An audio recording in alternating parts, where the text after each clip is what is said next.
Letter from an Unknown Woman. By Stefan Zweig. When R. the famous novelist returned to Vienna early in the morning, after a refreshing 3-day excursion into the mountains, and bought a newspaper at the railway station, he was reminded as soon as his eye fell on the date that this was his birthday. His 41st birthday, as he quickly reflected, an observation that neither pleased nor displeased him. He swiftly leafed through the crisp pages of the paper, and hailed a taxi to take him home to his apartment. His manservant told him that while he was away there had been 2 visitors as well as several telephone calls, and brought him the accumulated post on a tray. R. looked casually through it, opening a couple of envelopes because the names of their senders interested him. For the moment he set aside one letter, apparently of some length and addressed to him in writing that he did not recognize. Meanwhile the servant had brought him tea. He leant back in an armchair at his ease, skimmed the newspaper again, leafed through several other items of printed matter, then lit himself a cigar, and only now picked up the letter that he had put to one side. It consisted of about 2 dozen sheets, more of a manuscript than a letter and written hastily in an agitated, feminine hand that he did not know. He instinctively checked the envelope again in case he had missed an explanatory enclosure. But the envelope was empty, and like the letter itself bore no address or signature identifying the sender. Strange, he thought, and picked up the letter once more. It began, "To you, who never knew me," which was both a salutation and a challenge. He stopped for a moment in surprise. Was this letter really addressed to him or to some imaginary person? Suddenly his curiosity was aroused. And he began to read. "My child died yesterday. For 3 days and 3 nights I wrestled with death for that tender little life. I sat for 40 hours at his bedside while the influenza racked his poor, hot body with fever. I put cool compresses on his forehead, I held his restless little hands day and night. On the 3rd evening I collapsed. My eyes would not stay open any longer. I was unaware of it when they closed. I slept, sitting on my hard chair, for 3 or 4 hours, and in that time death took him. Now the poor sweet boy lies there in his narrow child's bed, just as he died. Only his eyes have been closed, his clever, dark eyes, and his hands are folded over his white shirt, while 4 candles burn at the 4 corners of his bed. I dare not look, I dare not stir from my chair, for when the candles flicker shadows flit over his face and his closed mouth, and then it seems as if his features were moving, so that I might think he was not dead after all, and will wake up and say something loving and childish to me in his clear voice. But I know that he is dead. I will arm myself against hope and further disappointment. I will not look at him again. I know it is true. I know my child died yesterday.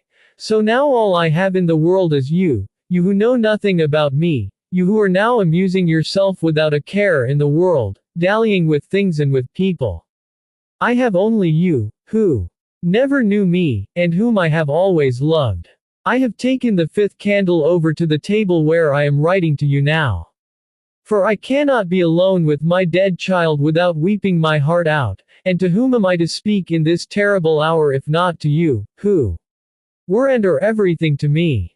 Perhaps I shall not be able to speak to you entirely clearly, perhaps you will not understand me. My mind is dulled, my temples throb and hammer, my limbs hurt so much. I think I am feverish. I will tell you the whole story of my life, and it is a life that truly began only on the day I met you. Before that, there was nothing but murky confusion into which my memory never dipped again, some kind of cellar, full of dusty, cobwebbed, somber objects and people. My heart knows nothing about them now. When you arrived I was 13 years old, living in the apartment building where you live now, the same building in which you are holding my letter, my last living breath, in your hands. I lived in the same corridor, right opposite the door of your apartment. I am sure you will not remember us any more, an accountant's impoverished widow. My mother always wore mourning in her thin teenage daughter. We had quietly become imbued, so to speak, with our life of needy respectability. Perhaps you never even heard our name. Because we had no nameplate on the front door of our apartment, and no one came to visit us or asked after us. And it is all so long ago, 15 or 16 years. No, I am sure you don't remember anything about it, my beloved, but I recollect every detail with passion. As if it were today, I remember the very day, no, the very hour when I first heard your voice and set eyes on you for the first time, and how could I not? It was only then that the world began for me. Allow me, beloved, to tell you the whole story from the beginning. I beg you, do not tire of listening to me for a quarter of an hour, when I have never tired of loving you all my life. Before you moved into our building, a family of ugly, mean-minded, quarrelsome people lived behind the door of your apartment. Poor as they were, what they hated most was the poverty next door, ours, because we wanted nothing to do with their down-at-heel, vulgar, uncouth manners. The man was a drunken beat. His wife. We were often woken in the night by the noise of chairs falling over and plates breaking, and once the wife, bruised and bleeding, her hair all tangled, ran out onto the stairs with the drunk shouting abuse after her until the neighbors came out of their own doors and threatened him with the police.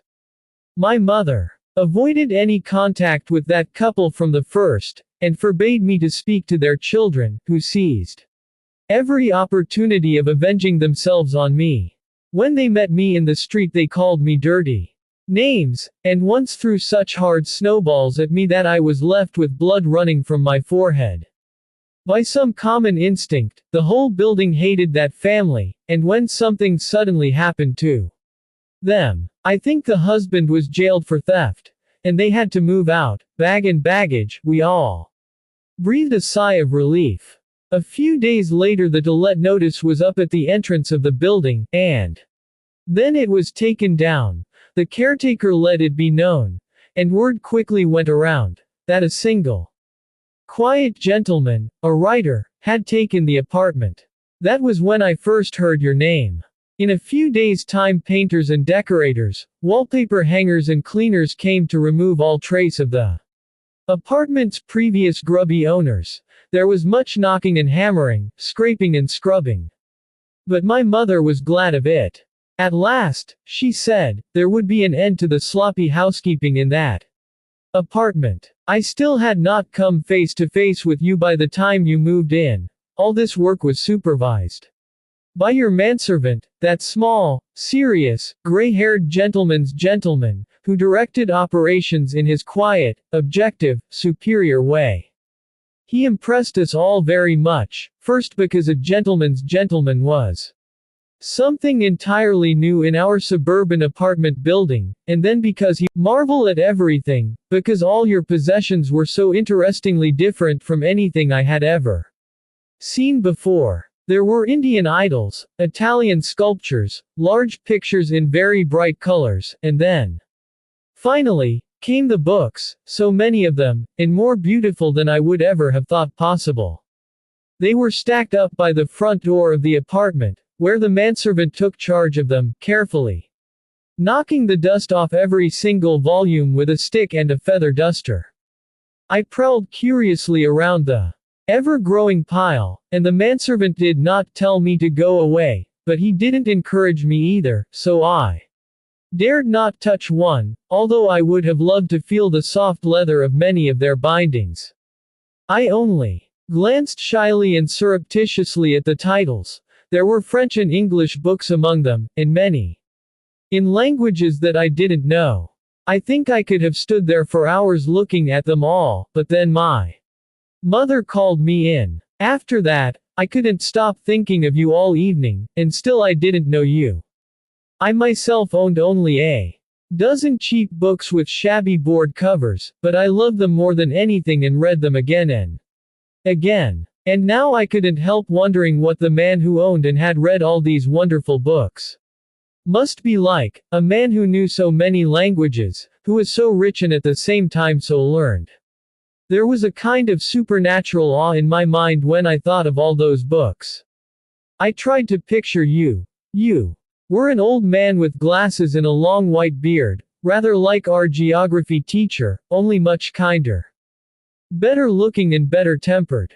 I don't know why I already felt sure you must be good looking, when I still thought of you as an old man. All those years ago, that was the first night I ever dreamt of you, and still. I didn't know you. You moved in yourself the next day, but for all my spying I hadn't managed to catch a glimpse of you yet, which only heightened my curiosity. At last, on the third day, I did see you, and what a surprise it was to find you so different, so wholly unrelated to my childish image of someone resembling God the Father. I had dreamt of a kindly, bespectacled old man, and now here you were, exactly the same as you are today. You are proof against change, the years slide off you. You wore a casual fawn suit, and ran upstairs in your incomparably light, boyish way, always taking 2 steps at a time. You were carrying your hat, so I saw, with indescribable amazement, your bright, lively face and youthful head of hair. I was truly amazed to find how young, how handsome, how supple, slender and elegant you were. And isn't it strange? In that first second I clearly felt what I, like everyone else, am surprised to find as a unique trait in your character. Somehow you are 2 men at once. One a hot-blooded young man who takes life easily, delighting in games and adventure, but at the same time, in your art, an implacably serious man, conscious of your duty. Extremely well-read and highly educated. I unconsciously sensed, again like everyone else, that you led a double life, one side of it bright and open to the world, the other very dark, known to you alone. My 13-year-old self, magically attracted to you at first glance, was aware of that profound duality, the secret of your nature. Do you understand now, beloved, what a miracle, what an enticing enigma you were bound to seem to me as a child? A man whom I revered because he wrote books, because he was famous, talking, when a car drove up, stopped, and you jumped off the running board with the impatient, agile gait. That still fascinates me in you. An instinctive urge came over me to open the door for you, and so I crossed your path and we almost collided. You looked at me with a warm, soft, all-enveloping gaze that was like a caress, smiled at me tenderly. Yes, I can put it no other way, and said in a low and almost intimate tone of voice, "Thank you very much, Fräulein." That was all, beloved, but from that moment on, after sensing that soft, tender look, I was your slave.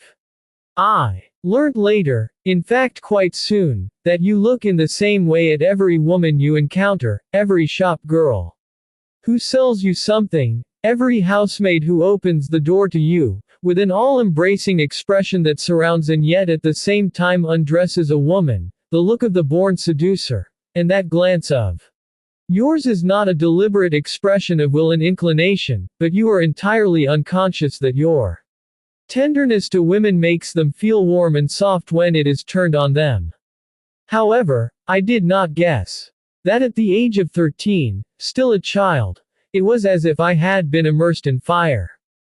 I thought the tenderness was only for me alone, and in that 1 second the woman latent in my adolescent self awoke, and she was enthralled to you forever. Who was that? Asked my friend. I couldn't answer her at once. It was impossible for me to utter your name. In that 1 single second it had become sacred to me, it was my secret. Oh, a gentleman who lives in this building, I stammered awkwardly at last. Then why did you blush like that when he looked at you? My friend mocked me, with all the malice of an inquisitive child. And because I felt her touching on my secret with derision, the blood rose to my cheeks more warmly than ever. My embarrassment made me snap at her. You silly goose, I said angrily. I could have throttled her. But she just laughed even louder, yet more scornfully, until I felt the tears shoot to my eyes with helpless rage. I left her standing there and ran upstairs. I loved you from that second on. I know that women have often said those words to you, spoiled as you are. But believe me, no one ever loved you as slavishly, with such dog-like devotion, as the creature I was then. And have always remained, for there is nothing on earth like the love of a child that passes unnoticed in the dark because she has no hope. Her love is so submissive, so much a servant's love, passionate and lying in wait, in a way that the avid yet unconsciously demanding love of a grown woman can never be. Only lonely children can keep a passion entirely to themselves. Others talk about their feelings in company, wear them away in intimacy with friends. They have heard and read a great deal about love, and know that it is a common fate. They play with it as if it were a toy, they show it off like boys smoking their first cigarette. But, as for me, I had no one I could take into my confidence. I was not taught or warned by anyone. I was inexperienced and naive. I flung myself into my fate as if into an abyss. Everything growing and emerging in me knew of nothing but you. The dream of you was my familiar friend. My father had died long ago. My mother was a stranger to me in her eternal sad depression, her anxious pensioner's worries. More knowing adolescent schoolgirls repelled me because they played so lightly with what to me was the ultimate passion, so with all the concentrated attention of my impatiently emergent nature I brought to bear, on you, everything that would otherwise have been splintered and dispersed. To me, you were, how can I put it? Any one comparison is too slight. You were everything to me, all that mattered. Nothing. The cold front room, afraid of my mother's suspicions, on the watch for whole afternoons in those months and years, with a book in my hand, tense as a musical string resounding in response to your presence. I was always looking out for you, always in a state of tension, but you felt it as little as the tension of the spring in the watch that you carry in your pocket, patiently counting and measuring your hours in the dark, accompanying your movements with its inaudible heartbeat, while you let your quick glance fall on it only once in a million ticking seconds. I knew everything about you, knew all your habits, every one of your suits and ties. I knew your various acquaintances and could soon tell them apart, dividing them into those whom I liked and those whom I didn't. From my 13th to my 16th year I lived every hour for you. Oh, what follies I committed. I kissed the door handle that your hand had touched. I stole a cigarette end that you had dropped before coming into the building, and it was sacred to me because your lips had touched it. In the evenings I would run down to the street 100 times on some pretext or other to see which of your rooms had a light in it, so that I could feel more aware of your invisible presence. And in the weeks when you went away, my heart always missed a beat in anguish when I saw your good manservant Johann carrying your yellow traveling bag downstairs. In those weeks my life was dead and pointless. I went about feeling morose, bored and cross, and I always had to take care that my mother did not notice the despair in my red-rimmed eyes. Even as I tell you all these things, I know that they were grotesquely extravagant and childish follies. I ought to have been ashamed of them, but I was not, for my love for you was never purer and more passionate than in those childish excesses. I could tell you for hours, days, how I lived with you at that time, and you hardly even knew me by sight, because if I met you on the stairs and there was no avoiding it, I would run past you with my head bent for fear of your burning gaze, like someone plunging into water, just to escape being scorched by its fire. For hours, days I could tell you about those long gone years of yours, unrolling the whole calendar of your life, but I do not mean to bore you or torment you. I will tell you only about the best experience of my childhood, and I ask you not to mock me because it is something so slight, for to me as a child it was infinite. It must have been on a Sunday. You had gone away, and your servant was dragging the heavy carpets that he had been beating back through the open front door of the apartment. It was hard work for the good man, and in a suddenly bold moment I went up to him and asked if I could help him. He was surprised, but let me do as I suggested, and so I saw, if only I could tell you with what reverent, indeed devout veneration, I saw your apartment from the inside, your world, the desk where you used to sit, on which a few flowers stood in a blue crystal vase. Your cupboards, your pictures, your books. It was only a fleeting, stolen glimpse of your life, for the faithful Johann would certainly not have let me look closely, but with that one glimpse I took in the whole atmosphere, and now I had nourishment for never-ending dreams of you both waking and sleeping. That brief moment was the happiest of my childhood. I wanted to tell you about it so that even though you do not know me, you may get some inkling of how my life depended on you. I wanted to tell you about that. And about the terrible moment that was, unfortunately, so close to it. I had, as I have already told you, forgotten everything but you. I took no notice of my mother any more, or indeed of anyone else. I heard no more. Everything went black before my eyes. Later, I knew that I had fallen down in a faint. I heard my mother, her voice lowered, quietly telling my prospective stepfather, who had been waiting outside the door, that I had suddenly stepped back with my hands flung out, and then I fell to the floor like a lump of lead. I cannot tell you what happened in the next few days, how I, a powerless child, tried to resist my mother's all-powerful will. As I write, my hand still trembles when I think of it. I could not give my real secret away, so my resistance seemed like mere obstinacy, malice and defiance. No one spoke to me, it was all done behind my back. They used the hours when I was at school to arrange our move. When I came back, something else had always been cleared away or sold.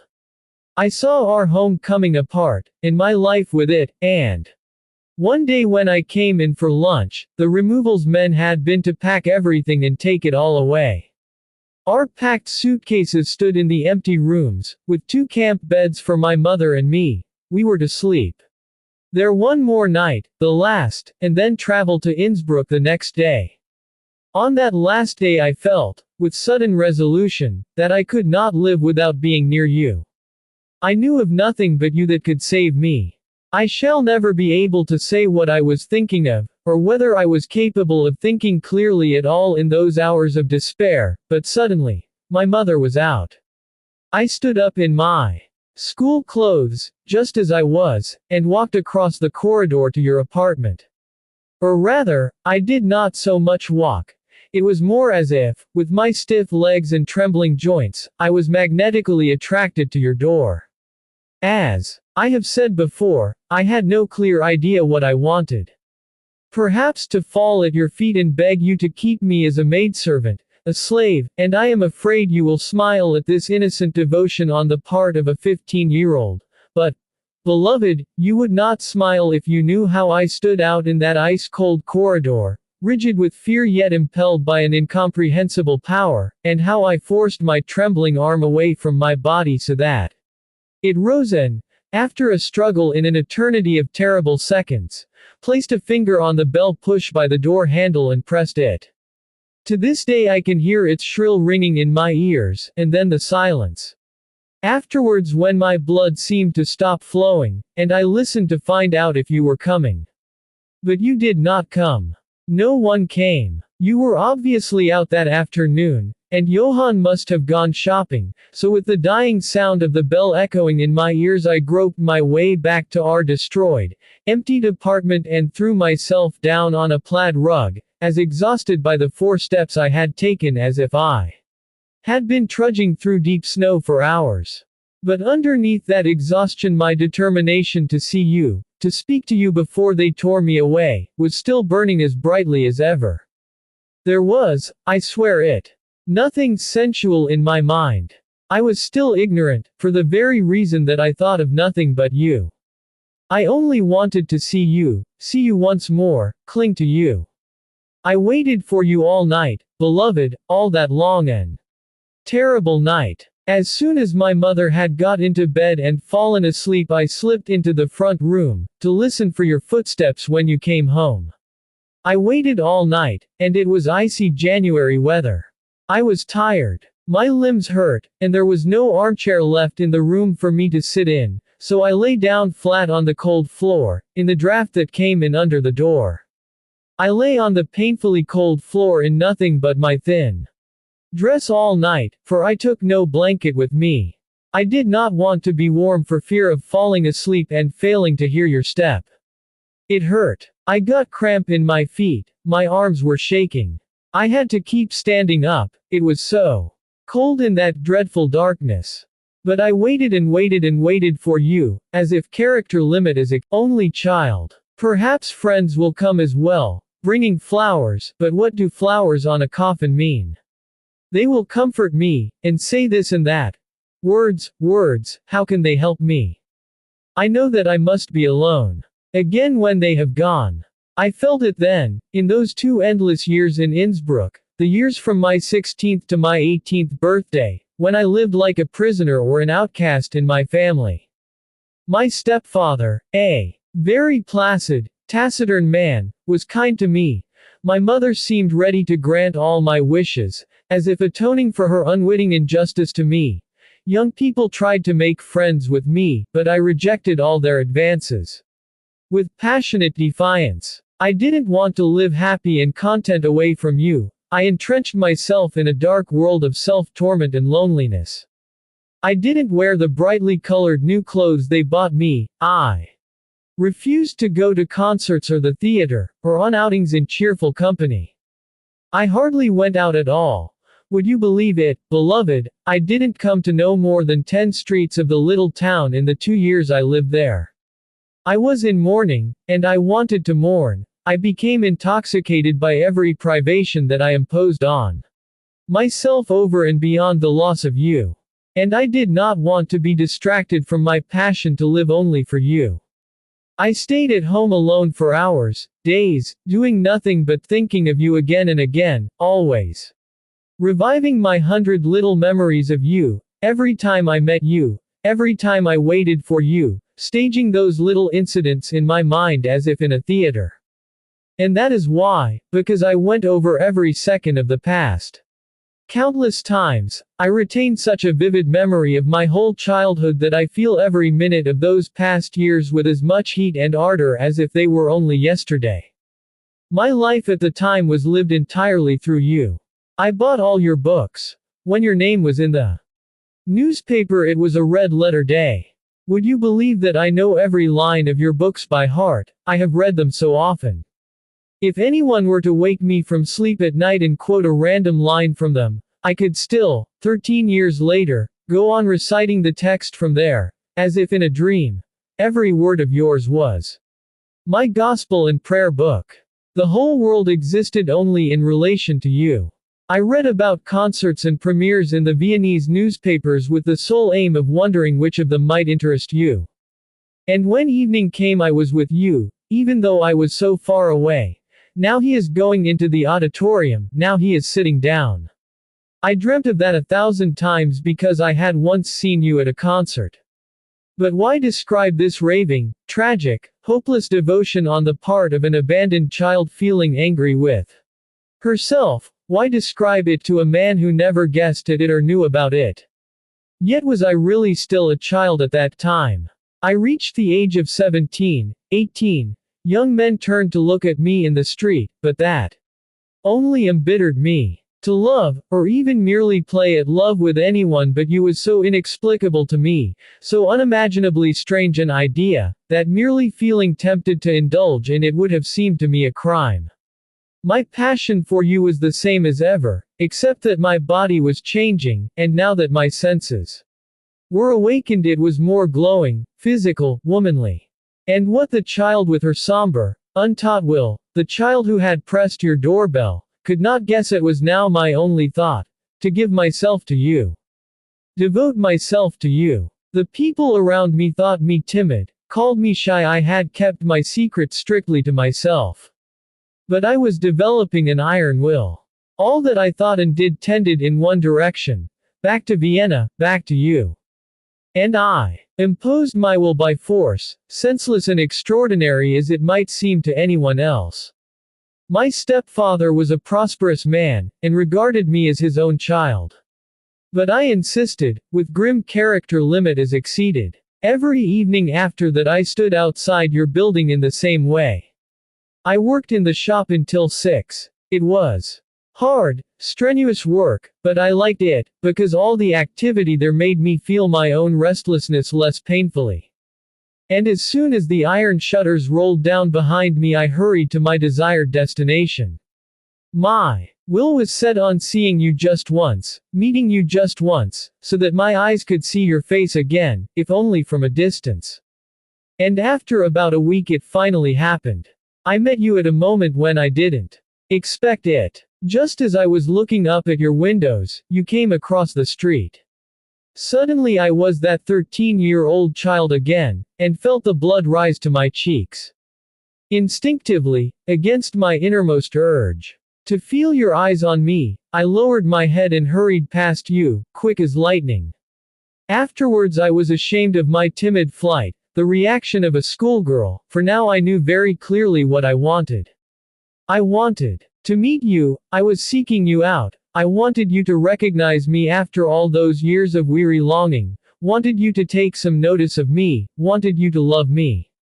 But it was a long time before you really noticed me, although I stood out in your street every evening, even in flurries of snow and the keen, cutting wind of Vienna. I often waited in vain for hours, and often, in the end, you left the building in the company of friends. Twice I saw you with women, and now that I was an adult I sensed what was new and different about my feeling for you from the sudden tug at my heartstrings. Wrenching them right apart, when I saw a strange woman walking so confidently arm in arm with you.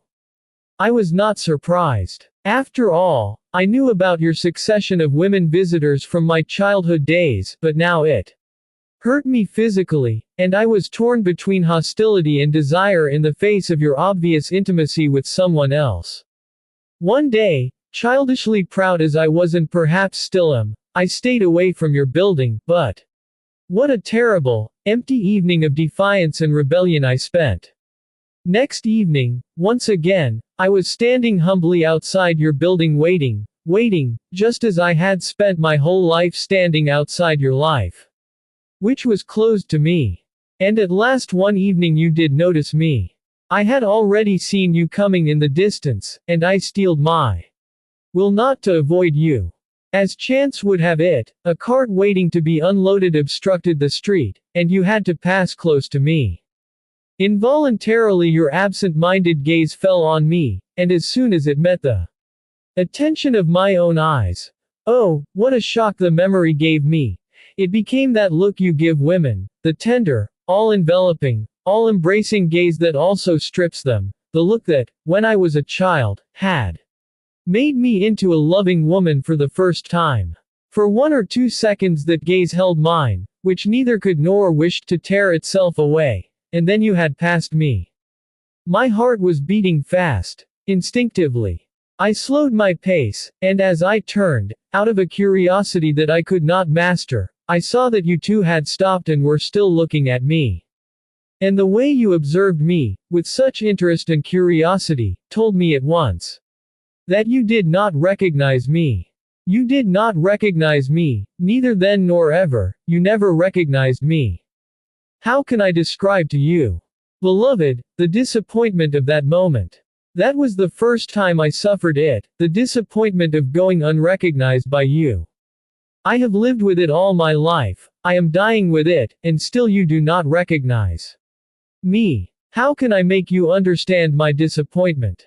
During those 2 years in Innsbruck, when I thought of you every hour and did nothing but imagine our next meeting back in Vienna, I had dreamt of the wildest, or the most blissful, possibilities, depending on my mood at the time. I had dreamt, if I may so put it, me ever touched you, however lightly. And this moment, when your eyes showed me that nothing in you Recognized me, no thin gossamer line of memory reached from your life to mine, was my first fall into the depths of reality, my first inkling of my destiny. You did not recognize me at that time.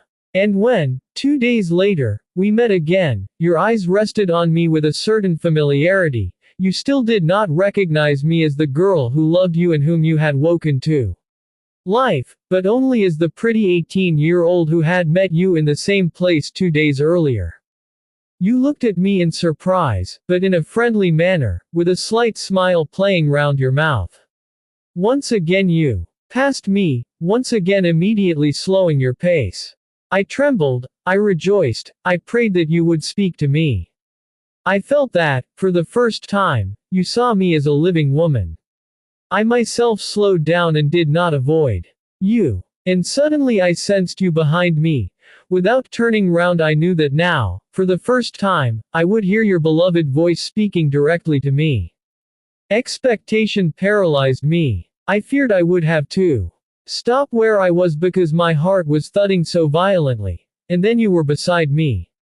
You spoke to me in your easy, cheerful way, as if we had been on friendly terms for a long time. Oh, you had no idea about me, you have never had any idea of my life. So captivatingly free and easy was the way you spoke to me that I was even able to answer you. We walked all down the street side by side.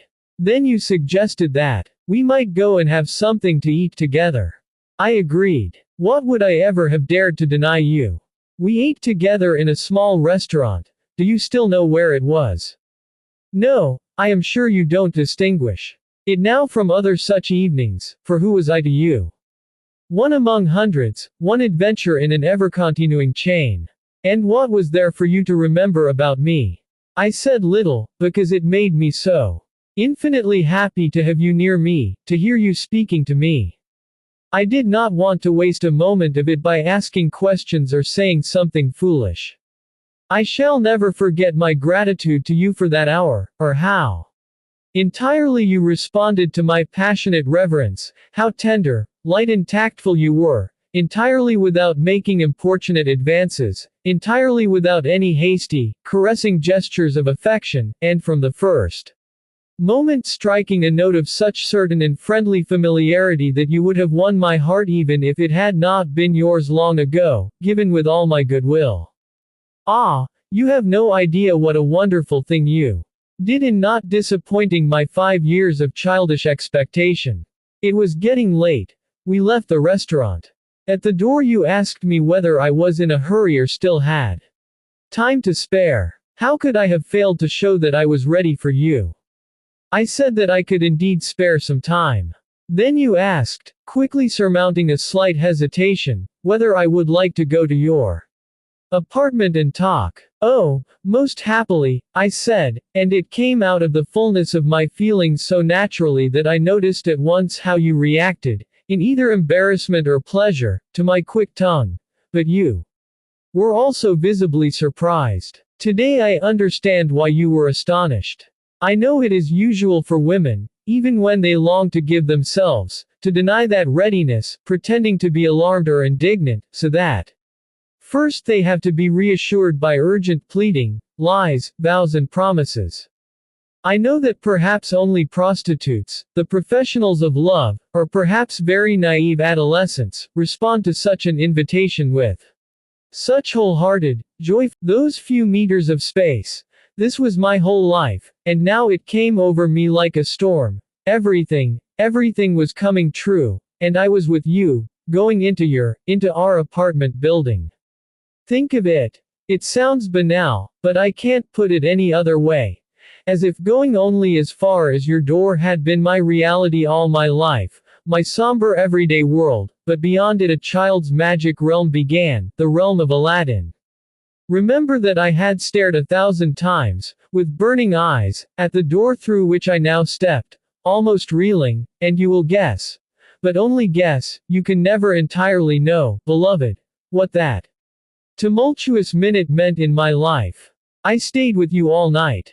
You did not realize that no man had ever touched me before, had ever felt or seen my body. But how could you guess that, beloved, when I offered no resistance, showed no bashful hesitancy, so that you could have no idea of my secret love for you? It would certainly have alarmed you, for you love only what is light and playful, weightless, you are afraid of intervening in someone else's life. You want to give of yourself to everyone, to the world, but you do not want sacrificial victims. If I tell you now, beloved, that I was a virgin when I gave myself to you, I beg you not to misunderstand me. I am not accusing you, you did not entice me, lie to me, seduce me. It was I who pressed myself on you, threw myself on your breast and into my own fate. I will never, never blame you for anything, I will only thank you for the richness of that night, sparkling with desire, hovering in bliss. When I opened my eyes in the dark, and felt you at my side, I was surprised not to see the stars above me, I could feel heaven so close. No, I never regretted it, beloved, for the sake of that hour I never regretted it. I remember that when you were asleep and I heard your breathing, felt your body, while I was so close to you, I shed tears of happiness in the dark. In the morning I was in a hurry to leave early. I had to go to the shop, and I also wanted to be gone before your manservant arrived. I couldn't have him seeing me. When I was dressed and stood in front of you, you took me in your arms and gave me a long look. Was some dark and distant memory stirring in you, or did I merely seem to you beautiful, happy as indeed I was? Then you kissed me on the mouth. I gently drew away. About to go. Won't you take a few flowers with you? You asked, and I said yes. You took 4 white roses out of the blue crystal vase on the desk which I knew from that one stolen childhood glance and gave them to me. I was still kissing them days later. We had arranged to meet again another evening. I went, and again it was wonderful. You gave me a third night. Then you said you had to go away. Oh, how I hated those journeys of yours even in my childhood, and promised to get in touch with me as soon as you were back. I gave you a poste restante address. I didn't want to tell you my name. I kept my secret. And again you gave me a few roses when you said goodbye, goodbye. Every day for 2 whole months I went to ask if any post had come, but no. Why describe the hellish torment of waiting? Why describe my despair to you? I am not blaming you. I love you as the man you are, hot-blooded and forgetful, ardent and inconstant. I love you just as you always were and as you still are. You had come back long ago, I could tell that by the light in your windows, and you did not write to me. I have not had a line from you to this day and these last hours of mine, not a line from you to whom I gave my life. I waited in despair. Anonymous woman of your fleeting encounter, if she said she was keeping faith with you, the faithless, you would never have considered the child your own without suspicion. Even if what I said had seemed probable to you, you would never have been able to dismiss the secret suspicion that I was trying to palm off some other man's child on you because you were prosperous.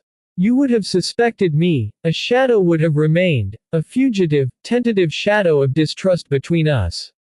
I didn't want that. And then I know you. I know you rather better than you know yourself. I know that it would have been difficult for you, who love the carefree, light-hearted, playful aspect of love, suddenly to be a father, suddenly responsible for someone else's life. You can breathe only at liberty. You would have felt bound to me in some way. You would have hated me for that. I know that you would have done so, against your own conscious will. Perhaps only for hours, perhaps only for fleeting minutes I would have been a burden to you, a hated burden, but in my pride I wanted you to think of me all your life without any anxiety. I preferred to take it all on myself rather than burden you. I wanted to be the only one among all your women of whom you always thought with love and gratitude. But the fact is that you never thought of me at all, you forgot me. I am not blaming you, my beloved, no, I am not blaming you. Forgive me if a touch of bitterness flows into my pen now and then, forgive me, my child, our child lies dead in the flickering candlelight. I clenched my fists against God and called him a murderer. My senses are confused and dulled. Forgive my lament, forgive me. I know that deep in your heart you are good and helpful. You help everyone, even a total stranger who asks for help. But your kindness is so strange. It is open to all to take as much of it as they can hold. It is great, infinitely great, your kindness, but it is, forgive me, it is passive. It wants to be appealed to be taken. You help when you are called upon to help. When you are asked for help, you help out of shame, out of weakness, and not out of joy. You do not, let me say so openly, you do not like those who are in need and torment any better than their happier brothers. And it is hard to ask anything of people like you, even the kindest of them. Once, when I was still a child looking through the peephole in our door, I saw you give something to a beggar who had rung your bell. You gave him money readily before he asked you, even a good deal of it, but you gave it with a certain anxiety and in haste, wanting him to go away again quickly. It was as if you were afraid to look him in the face. I have never forgotten your uneasy, timid way of helping, fleeing from gratitude. And so I never turned to you. Certainly I know that you would have stood by me then, even without any certainty that the child was yours. You would have comforted me, you would have given me money, plenty of money, but never with anything but a secret impatience to push what was unwelcome away from you. Yes, I believe you might even have asked me to do away with the child before its birth. And I feared that more than anything, because what would I not have done if you wanted it? How could I have denied you anything? However, that child meant everything to me, because it was yours, yourself again, but no longer as a happy, carefree man whom I could not hold, yourself given to me forever. So I thought. There in my body, a part of my own life. Now at last I had caught you, I could sense your life growing in my veins, I could give you food and drink, caress and kiss you when my heart burned for that. All that is left of you, for what lies in the bed is only a twitching piece of flesh felt by the curious, an object to be put on display and studied. The women who bear children at home to husbands waiting affectionately for the birth do not know what it means to give birth to a baby alone and defenseless, as if one were on the laboratory table. If I read the word hell in a book to this day, I suddenly and against my conscious will think of that crowded, steamy ward full of sighs, laughter, blood and screams, that slaughterhouse of shame where I suffered. Forgive me for telling you about it. I do so only this one time, never again, never. I have said nothing for 11 years, and I will soon be silent for all eternity. Just once I must cry out and say what a high price I paid for my child, the child who was all my bliss and now lies there with no breath left in his body. I had forgotten those hours long ago in his smile and voice, in my happiness, but now he is dead the torment revives, and I had to scream out from my heart just this one time. But I do not accuse you. Only God, who made that torment pointless. I do not blame you, I swear it, and never did I rise against you in anger. Even in the hour when I was writhing in labor, when my body burned with shame under the inquisitive eyes of the students, even in the second when the pain tore my soul apart, I never accused you before God. I never regretted those nights or my love for you, I always blessed the day you met me. And if I had to go through the hell of those hours again and knew in advance what was waiting for me, I would do it again, my beloved, I would do it again 1,000 times over. Our child died yesterday. You never knew him. Never, even in a fleeting encounter by chance, did your eyes fall on him in passing. I kept myself hidden away from you for a long time once I had my son. My longing for you had become less painful, indeed I think I loved you less passionately, or at least I did not suffer from my love so much now that I had been given the child. I did not want to divide myself between you and him, so I gave myself not to you, a happy man living without me, but to the son who needed me, whom I must nourish, whom I could kiss and embrace.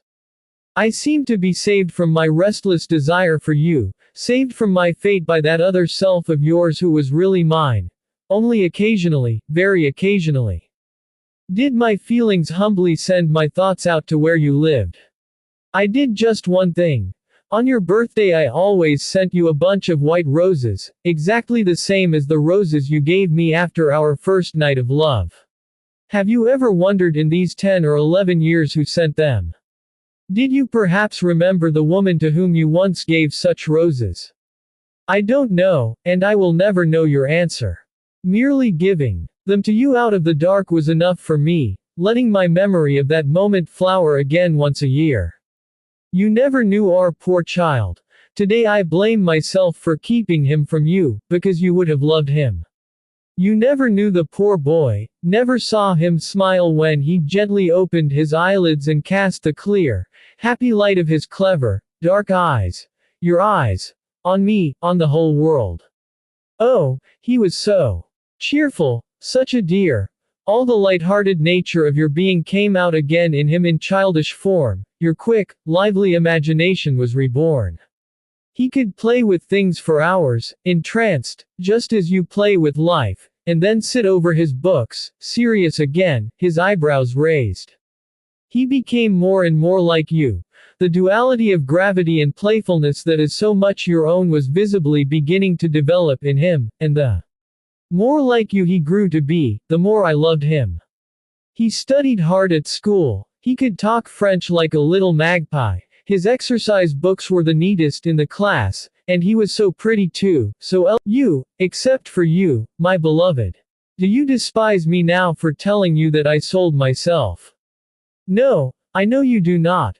You understand everything, and you will also understand that I did it only for you, for your other self, your child.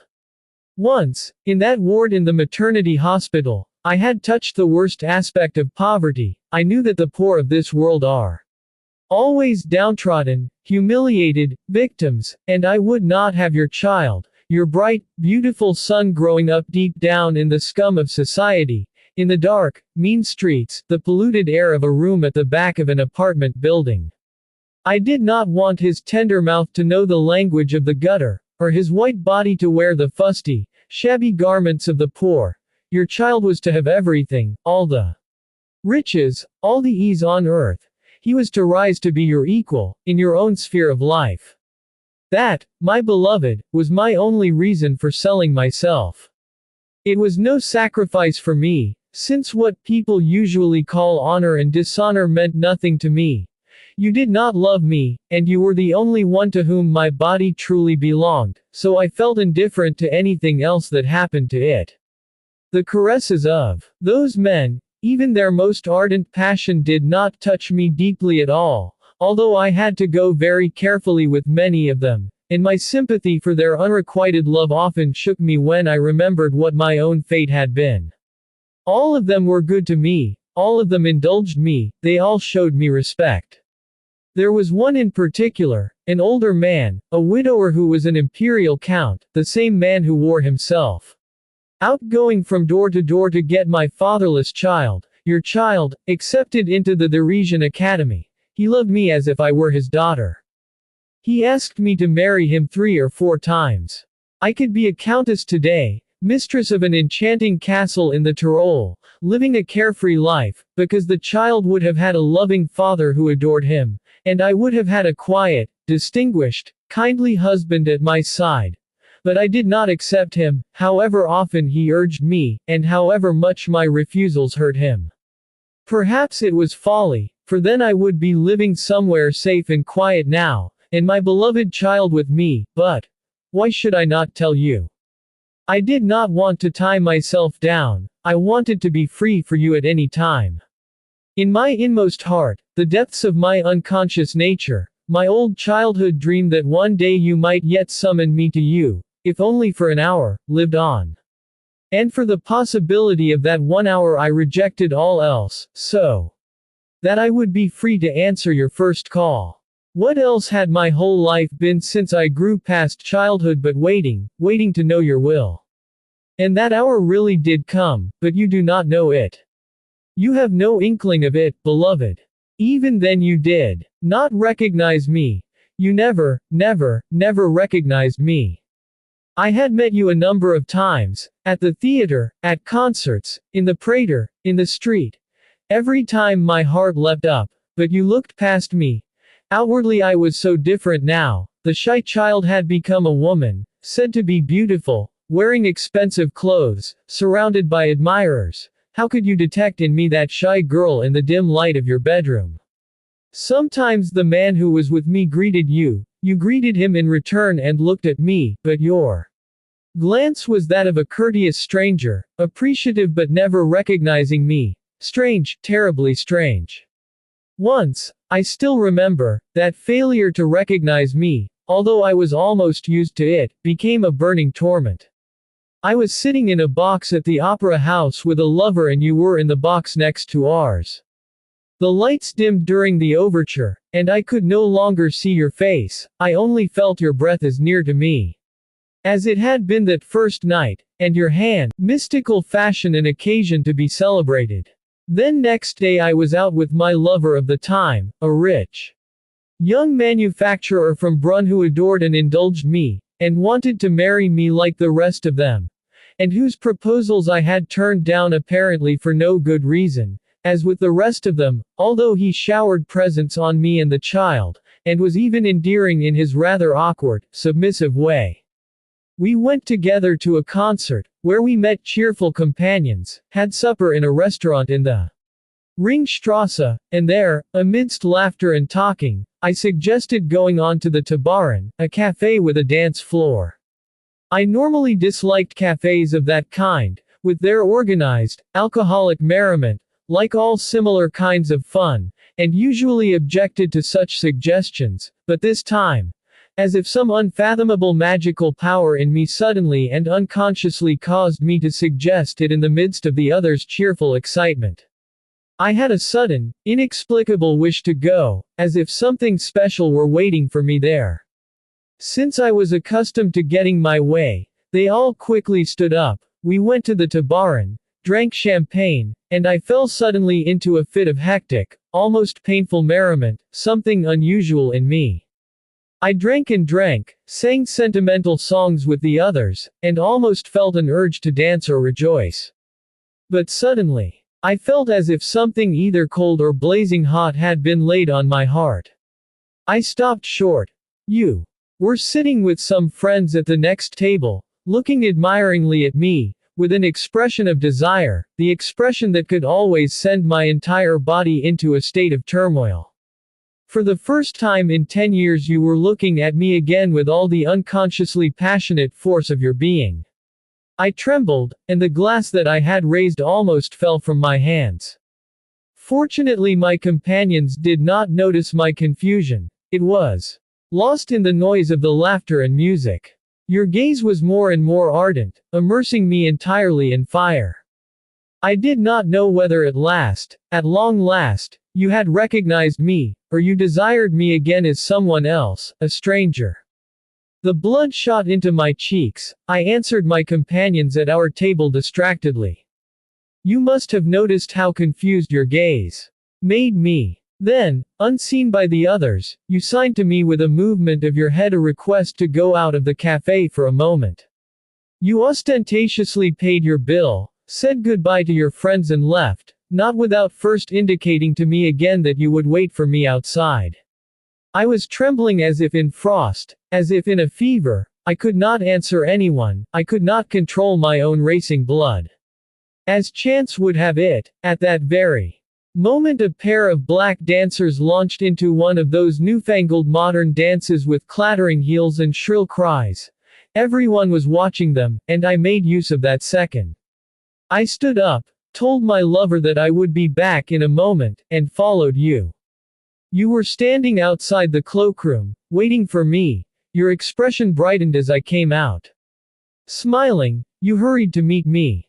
I saw at once that you didn't recognize me, not as the child of the past or the young girl of a couple of years later.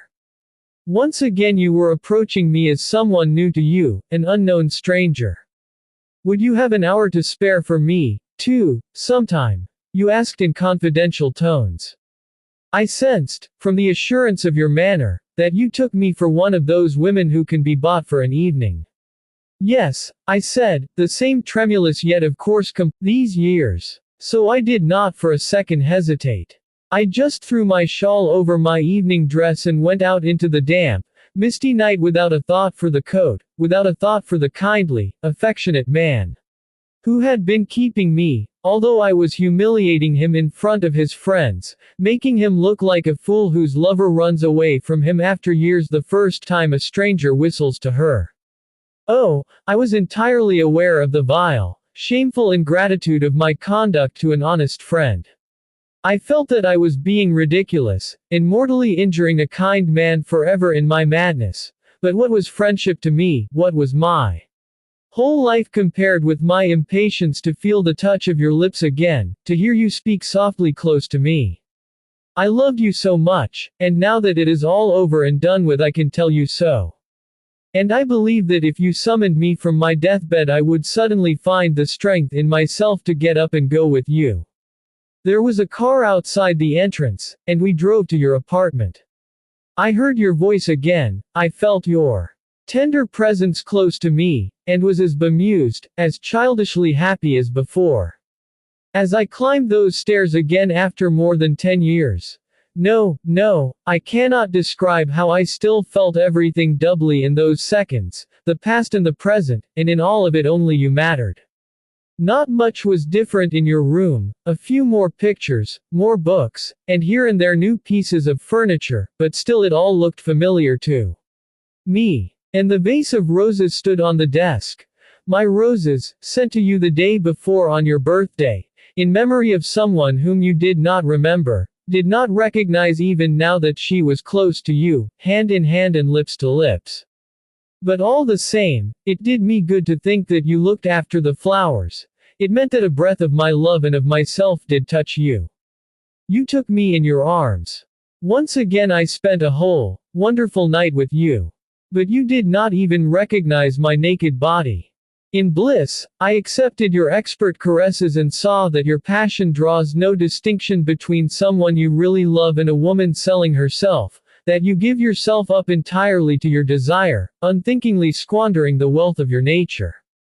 You were so gentle and affectionate with me, a woman picked up in the dance cafe, so warmly and sensitively respectful, yet at the same time enjoying possession of a woman so passionately. Once more, dizzy with my old happiness, I felt your unique duality, a knowing, intellectual passion mingled with sensuality. It was what had already brought me under your spell when I was a child. I have never felt such concentration on the moment of the act of love in any other man, such an outburst and reflection of his deepest being. Although then, of course, it was to be extinguished in endless, almost inhuman oblivion. But I also forgot myself. Who was I, now, in the dark beside you? Was I the ardent child of the past? Was I the mother of your child? Was I a stranger? Oh, it was all so familiar. I had known it all before, and again it was all so intoxicatingly new on that passionate night. I prayed that it would never end. But morning came, we got up late, you invited me to stay for breakfast with you. Together we drank the tea that an invisible servant had discreetly placed ready in the dining room, and we talked. Again, you spoke to me with the open, warm confidence of your nature, and again without any indiscreet questions or curiosity. About myself. You did not ask my name or where I lived. Once more I was just an adventure to you. An anonymous woman, an hour of heated passion dissolving without trace in the smoke of oblivion. You told me that you were about to go away for some time, you would be in North Africa for 2 or 3 months.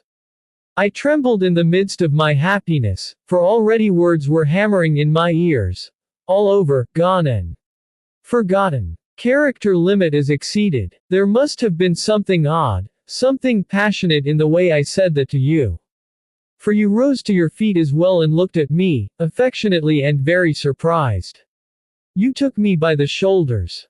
What's good is not forgotten. I will not forget you, you said, and as you did so you gazed intently at me as if to memorize my image. And as I felt your eyes on me, seeking, sensing, clinging to you with all my being, I thought that at last the spell of blindness would be broken. He will recognize me now, I thought, he will recognize me now. My whole soul trembled in that thought. But you did not recognize me. No, you did not know me again, and I had never been more of a stranger to you than at that moment, for otherwise you could never have done what you did a few minutes later. You kissed me passionately again. I had to tidy my hair, which was disarranged, and as I stood looking in the mirror, looking at what it reflected, I thought I would sink to the ground in shame and horror. I saw you discreetly tucking a couple of banknotes of a high denomination in my muff. How I managed not to cry out I do not know, how I managed not to strike you in the face at that moment. You were paying me, who had loved you from childhood, paying me, the mother of your child, for that night. I was a prostitute from the Tabaran to you, nothing more. You had paid me, you had actually paid me. It was not enough for you to forget me, I had to be humiliated as well. I reached hastily for my things. I wanted to get away, quickly. It hurt too much. I picked up my hat, which was lying on the desk beside the vase of white roses, my roses. Then an irresistible idea came powerfully to my mind. I would make one more attempt to remind you. Won't you give me one of your white roses? Happily, you said, taking it out of the vase at once. But perhaps they were given to you by a woman who loves you. I said. Perhaps, you said. I don't know. They were sent to me, and I don't know who sent them. That's why I like them so much. I looked at you. Or perhaps they are from a woman you have forgotten. You seemed surprised. I looked at you hard. Recognize me, my look screamed, recognize me at last. But your eyes returned a friendly, innocent smile. You kissed me once more. But you did not recognize me. I went quickly to the door, for I could feel tears rising to my eyes, and I did not want you to see them. In the hall, I had run out in such a hurry. I almost collided with your manservant Johann.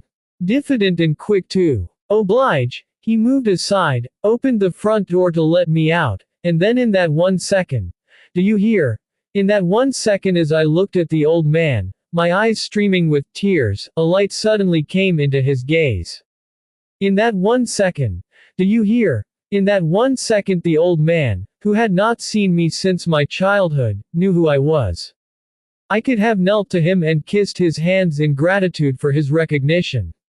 As it was, I just quickly snatched the banknotes with which you had scourged me out of my muff and gave them to him.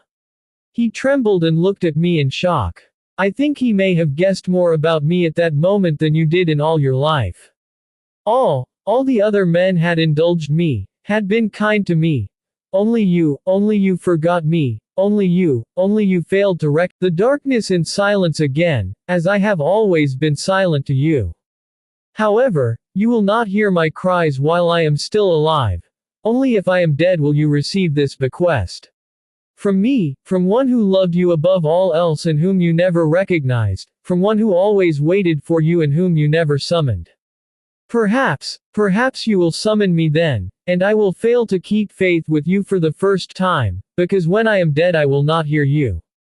I leave you no picture and no sign, as you left me nothing. You will never recognize me, never. It was my fate in life, let it be my fate in death. I will not call for you in my last hour, I will leave and you will not know my name or my face. I die with an easy mind, since you will not feel it from afar. If my death were going to hurt you, I could not die. I cannot write any more, my head feels so dulled, my limbs hurt, I am feverish. I think I shall have to lie down. Perhaps it will soon be over, perhaps fate has been kind to me for once, and I shall not have to see them take my child away. I cannot write any more. Goodbye, beloved, goodbye, and thank you. It was good as it was in spite of everything. I will thank you for that until my last breath. I am at ease. I have told you everything, and now you know, or no, you will only guess, how much I loved you, and you will not Feel that love is any burden on you. You will not miss me. That consoles me.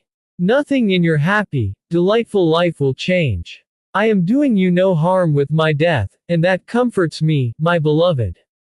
But who will always send you white roses on your birthday now? The vase will be empty, the little breath of my life that blew around you once a year will die away as well. Beloved, listen, I beg you, it is the first and last thing I ask you, do it for me every year on your birthday, which is a day when people think of themselves. Buy some roses and put them in that vase. Do it, beloved, in the same way as others have a mass said once a year for someone now dead who was dear to them. I do not believe in God any more, however, and do not want a mass. I believe only in you, I love only you, and I will live on only in you. Oh. Only for one day a year, very, very quietly, as I lived near you, I beg you, do that, beloved. It is the first thing that I have ever asked you to do. And the last, thank you, I love you, goodbye. His shaking hands put the letter down. Then he thought for a long time. Some kind of confused memory emerged of a neighbor's child, of a young girl, of a woman in the dance cafe at night, but a vague and uncertain memory, like a stone seen shimmering and shapeless on the bed of a stream of flowing water. Shadows moved back and forth, but he could form no clear picture. He felt memories of emotion, yet did not really remember. It was as if he had dreamt of all these images, dreamt of them often and deeply, but they were only dreams. Then his eye fell on the blue vase on the desk in front of him. It was empty, empty on